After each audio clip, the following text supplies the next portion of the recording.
काही दिवसापूर्वी आईनं मथुरा वृंदावन गेली होती. तिथनं हा सुंदर ड्रेस आणला होता कृष्णदेवांसाठी. पण त्यांना तो घालायचा कसा मला माहीत नव्हतं. कारण मी जे फ्रॉक मिळतात ना त्या टाईपचेच नेहमी कृष्णदेवांसाठी यूज केले. मग काय यूट्यूब ओपन केलं कारण माहीत होतं इथे आपल्याला नक्की सोल्युशन मिळेल. छान पूजा केली, आरती केली आणि ही धूपदाणी इतकी सुंदर दिसते ना की कायच सांगू.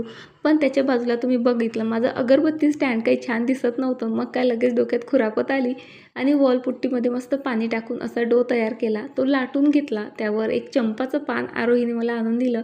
ते मस्त लाटण्याच्या मदतीने प्रेस केलं आणि आजूबाजूची जी वॉलपुट्टी आहे एक्स्ट्राची ती कटरच्या मदतीने काढून घेतली आणि किती इझिली जी आहे माझा पानाचा शेप इथे तयार झाला. त्यानंतर वॉलपुट्टीचेच काही पेटल्स बनवून घेतले आणि त्याच्या मदतीने जे आहे असं फ्लॉवर तयार केलं. फ्लॉवरच्या मधोमध जे आहे अगरबत्तीच्या काडीनेच असे म्हणजे होल्स करून घेतलेत आणि त्यानंतर दिवसभर मस्त सुकून दिलं. रात्री सर्व कामं आटोपल्यानंतर मी हे पेंट करायला घेतलं आणि DIY माझी फर्स्ट चॉईस असते ते म्हणजे ऑइल पेंट. कारण ड्युरेबल असतात, वॉशेबल असतात. त्यामुळे असं मस्त माझं जे अगरबत्तीचं स्टँड आहे पेंट केलं आणि इतकं सुंदर दिसतंय की कायच सांगू. तुम्हालाही आवडलं असेल तर मला तसं कमेंट करून सांगा. चला बाय.